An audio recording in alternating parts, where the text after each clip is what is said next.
El 26 de diciembre de 1967, a instancias del doctor Alberto Gallinal Heber, político e influyente estanciero de la época, se creó, mediante el artículo 473 de la Ley 13.640, un fondo de apoyo para lo que se conocería como MEVIR, o Movimiento de Erradicación de la Vivienda Insalubre Rural. Se buscaba originalmente eliminar los rancheríos de barro y paja, amparándose en una visión higienista, tendiente a combatir la enfermedad de Chagas y a la vez centralizar las viviendas de los asalariados rurales, construyendo pequeñas urbanizaciones cercanas a pequeños poblados del interior del país. Aunque en sus inicios contó con el apoyo de varios terratenientes, su financiación pasó al Estado en su mayor parte, además de las cuotas que aportan los beneficiarios, quienes acceden a las viviendas mediante el sistema de ayuda mutua, en el cual deben trabajar 96 horas mensuales en la construcción de cada núcleo. Con el pasar de los años, el plan se amplió a los pequeños productores y a los sectores más vulnerables del medio rural, cambiando no solo la vida de la gente del campo, sino también el paisaje del campo mismo.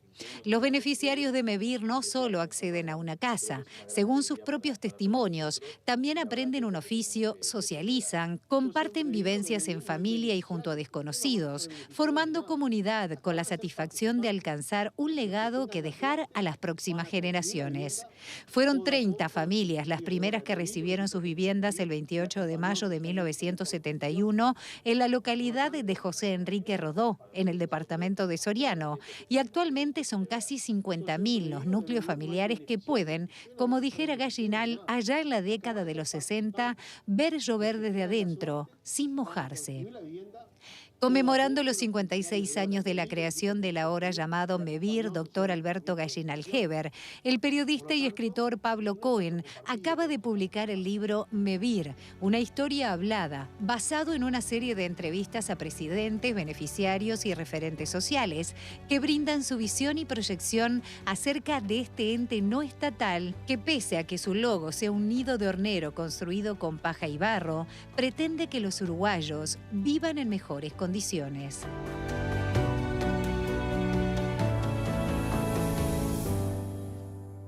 viendo el libro después de esta preciosa presentación que resume la historia de MEVIR y la historia de este libro que busca como inmortalizar este proyecto que nació hace 56 años y que, como hablábamos fuera de cámaras, trasciende a los gobiernos, ¿no? Es un proyecto que todo el mundo quiere y que ha unido además a referentes de la política, como la hablábamos en su presentación. Buenos días, Juan Pablo Delgado, presidente de MEVIR. Buenos días, Pablo Cohen.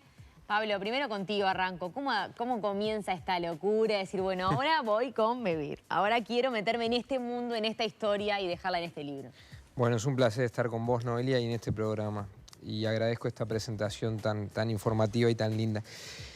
Yo la verdad es que estaba en el momento en que me contactó MEVIR, Juan Pablo, Ariel Amén, director ejecutivo de MEVIR, gerente técnico, perdón.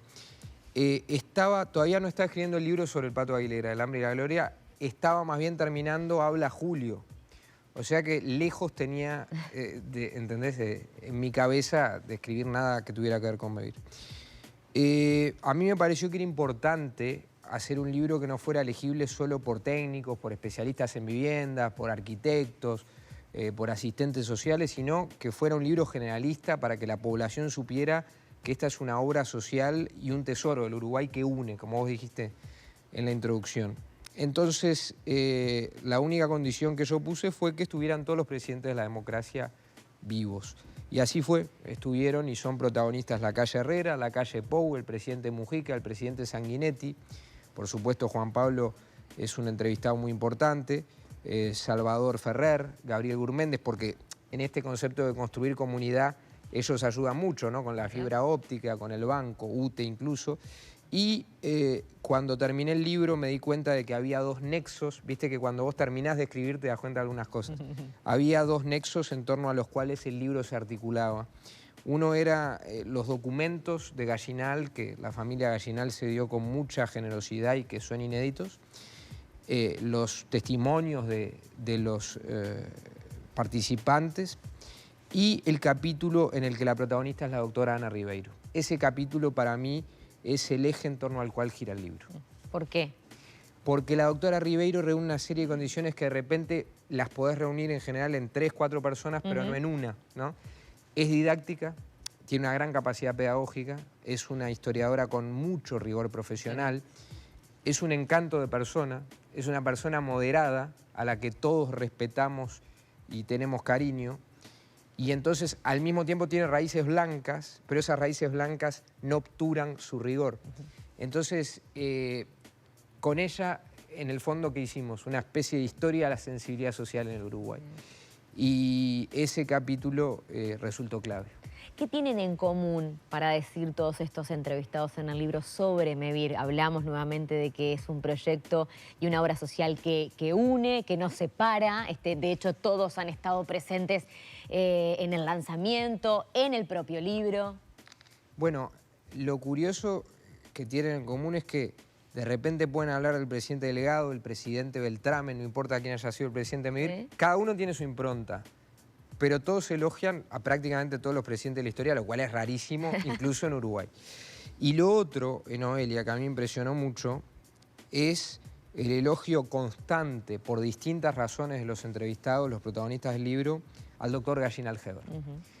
El doctor Gallinal Heber tiene un recorrido político heterodoxo, porque empieza el Movimiento Nacional de Rocha, es electo intendente de Florida y se va a los 5 meses porque no le gustaba la política, digamos, con minúscula o las tranzas, pero tiene una sensibilidad social desbordante. Y pese a que terminó su carrera, digamos, y fue un gran productor siendo conservador, esa sensibilidad social hizo que todo el mundo lo admirara. Y mientras investigué sobre él y vi cosas increíbles, como que él les hablaba a sus amigos estancieros, millonarios, y decía, tengo esta obra, quiero hacer el MEVIR, y dice, nadie me daba bola, dice así, Gallinal. Él impulsó el MEVIR, y lo impulsó con sacrificio, empezó haciendo casas en Cerro Colorado para los jubilados de su campo. Era una persona a la que directamente le angustiaba que un compatriota no tuviera un techo de calidad, no pudiera ver llover desde adentro, como él decía. Entonces, el elogio unánime de los entrevistados por distintas razones, desde Mujica hasta el doctor Sanguinetti, que es una persona mucho más urbana, el doctor Lacalle Herrera o el presidente Lacalle Pou, fue algo que me impresionó porque además, como te digo, cada uno tenía razones distintas para elogiarlo. Alberto Gallinal Heber es el propulsor de esta obra social, que se sostiene durante 56 años hasta el día de hoy. ¿Por qué? Sigue trascendiendo gobiernos, generaciones, partidos políticos, y MEVIR sigue adelante y siempre pensando aún en más. Yo creo que lo que nace bien, crece bien. Esto nació de un acuerdo político entre el presidente de la República en ese entonces, general Gestido, del Partido Colorado, con la idea de don Alberto Gallinal Heber, que fue el que impulsó.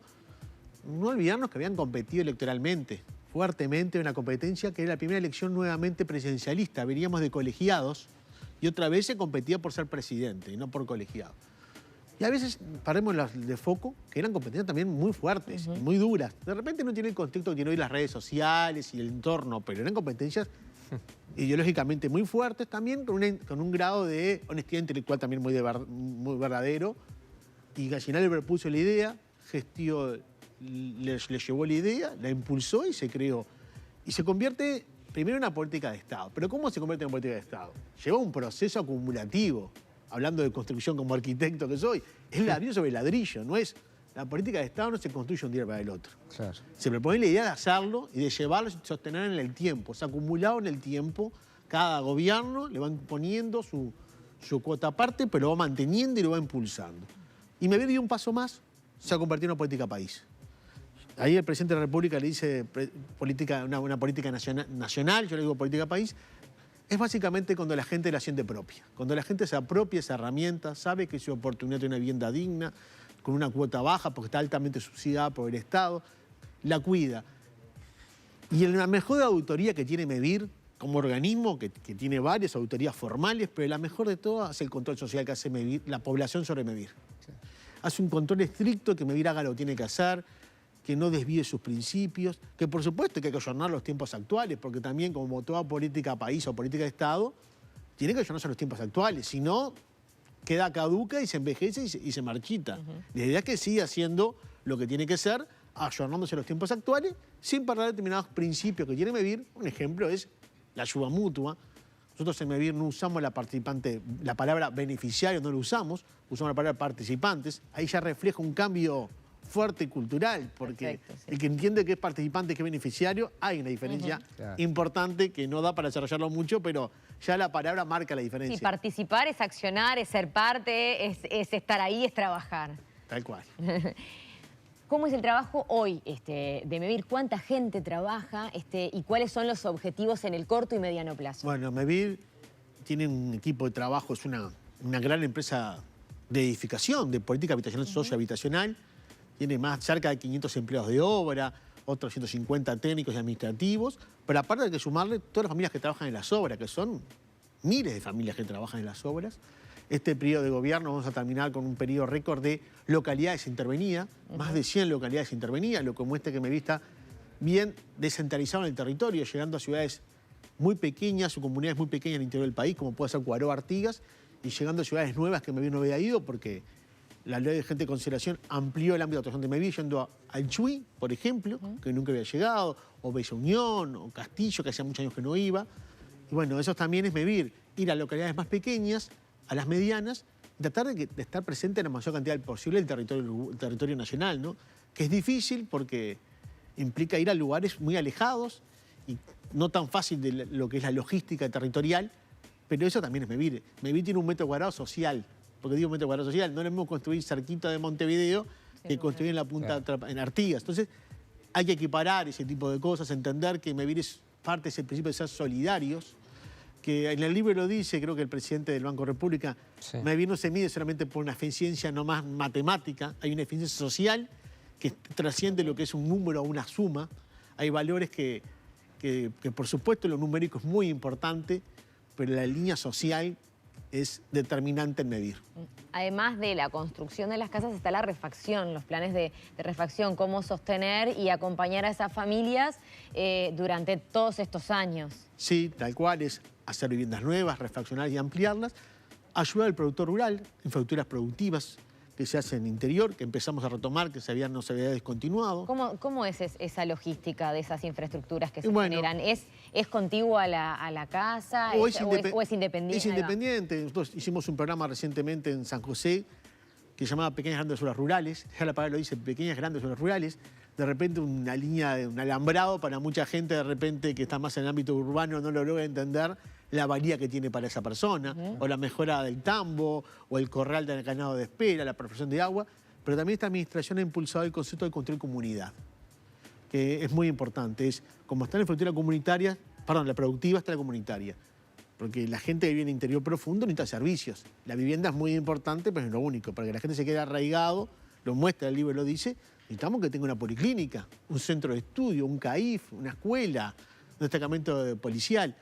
Todo eso lo construye MEVIR, en acuerdo con el organismo del Estado. Por cierto, el año pasado fue el año récord de infraestructura comunitaria, más de 80 obras, que eso lo que hace es que la gente se quede donde se quiere quedar, pero con mejores servicios. Creo que en el libro Antel dice llevar la fibra óptica a los lugares más alejados y más democratizar lo que es el Internet. Por supuesto, si queremos escuelas rurales que usen la Saibalita, necesitamos que haya buena conectividad. Y bueno, en ese MEVIR también colabora con Antel dando predios que no son de uso para vivienda, para que vos pongan antena y tenga mejor cobertura.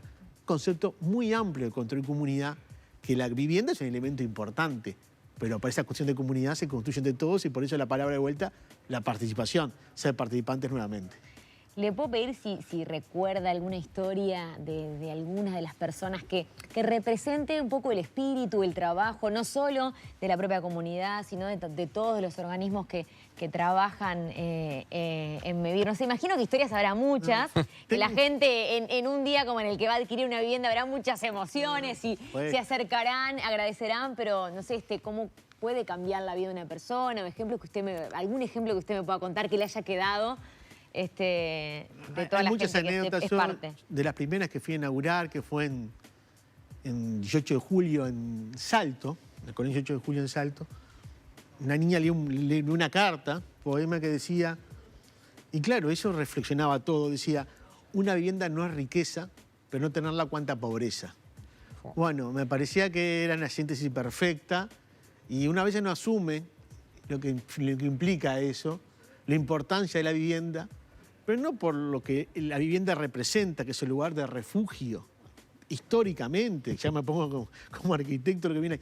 También hasta en la educación, queremos que los niños sean mejores en la educación, pero a veces no tienen ni siquiera un lugar cómodo, una mesa para hacer un deber. Entonces ese hogar, la vivienda está bien, después se convierte en un hogar. Claro. Y ese hogar permite que ese niño pueda hacer un mejor deber, una niña, que pueda también estábamos en Tacuarembó, y de una manera venía un niño y decía que lo primero que iba a hacer era hacer una pijamada, porque tenía su cuarto, y le decía a su papá, le comentaba, papá, a mí esta canilla me gusta porque era cromada, y él siempre tenía una canilla de plástico. Entonces, esas pequeñas cosas que uno a veces, porque lo tiene siempre, o no se da cuenta esa valía, y decía ese niño que quería hacer una pijamada, porque tenía su cuarto, y le mostraba a todos que tenía una canilla cromada y que no era de plástico. O sea, de repente parece muy superficial, pero para ese niño era un acontecimiento el compartir su casa, su hogar, con sus amigos. Y bueno, eso me parece muy bueno. Lo que debe haber sido esa pijamada. ¿Recuerdas esa localidad? ¿Esa era el 18 de julio también? No, esa era Tacuarembó. En Tacuarembó, lo que debe haber sido. Me encanta además que haya elegido niños para estos ejemplos. ¿Por qué? Porque sin lugar a dudas son muy honestos los niños en lo que dicen, les sale del corazón, no hay un discurso, es realmente lo que sienten, así que me encanta que haya elegido estos ejemplos. Y además los niños son el futuro, ¿no? De nuestro presente y nuestro futuro. ¿Cómo se contactan si quisieran las familias? Ustedes obviamente hacen una visita en territorio, van seleccionando las localidades con el equipo, pero también pasa que llega del otro lado la inquietud por parte de las familias que se acercan. ¿Cómo es la dinámica de trabajo? Bueno, en MEVIR decíamos que íbamos a dar más de 100 localidades, pero debe haber 400 localidades y parejas rurales que reclaman que esté MEVIR, por supuesto. Reclaman a MEVIR por el prestigio social que tiene MEVIR, por ser una política país, por ser serio. Por lo tanto, es una sobredemanda por la positiva. Nadie le reclama a alguien que haga mucho, sino da respuesta y una buena respuesta. Ahí hay estudios técnicos con los equipos técnicos de MEVIR. También trabajamos muy coordinadamente con las intendencias y los municipios para marcar prioridades. No es fácil marcar prioridades. Y en ese marco de prioridades se decide qué localidades intervenir. Se hace un llamado público, se ponen límites para que las familias se inscriban. Después que se inscribieron, cumplió con todos los requisitos, se va a un sorteo público que se hace en la misma localidad o se hace en MEVIR, que se transmite por redes sociales. Uno de los requisitos que pide MEVIR, que me parece que son dos muy fáciles. Se pone un límite del llamado y se pide que la gente viva los últimos 3 años ahí, lo cual fomenta el arraigo, darle la oportunidad al que está ahí, el que apostó por esa localidad, vivir ahí o trabajar ahí. Y otro elemento fundamental es que tienen que trabajar en ayuda mutua. Ese sentido de trabajar, comprometerse, involucrarse, una carga horaria muy importante. Son 2 principios básicos. Después, por supuesto, hay ingresos máximos y mínimos, pero los determinantes son esos. El vivir en la localidad, sentido de arraigo, sentido de pertenencia, y trabajar en equipos y en comunidad. Bien. Pablo, ¿cómo pueden conseguir el libro? Es muy fácil y hay una opción para hacerlo. Una opción, llamando al teléfono MEVIR 17517 17517, que es una fecha simbólica que tiene que ver justamente con ese acuerdo al que Juan Pablo hacía alusión entre el presidente Gestido y Alberto Gallinal Heber. ¿A quién le recomiendas el libro? Mirá, yo trato de que mis libros siempre, sin perder la calidad, sean lo más masivos que sea posible. Nunca, ni siquiera cuando fui editor de Cultura de Búsqueda, encontré esa contradicción que a veces está presente en el Uruguay entre calidad, elite, masividad y falta de calidad. Así que yo creo que a cualquier uruguayo que tenga pasión por estos valores que nos hacen uruguayos, por la sensibilidad social, desde Artigas hasta hoy, este libro, no por mí, sino por los protagonistas, le puede interesar. Gracias, Pablo. Gracias, Juan Pablo Delgado, presidente de MEVIR, por este ratito con nosotros. A propósito de MEVIR, una historia hablada, un libro que usted puede conseguir llamando al 17517, es la única forma. Así que por eso lo repito, lo están viendo aquí en pantalla. Muchas gracias nuevamente por compartir esta mañana con nosotros. Un placer. Seguimos adelante con La Mañana en Casa. Hasta las 12:30 estamos junto a ustedes. Vamos a otro rincón de nuestra casa con el mostrador que está que arde. ¿De qué te reís, Cairo?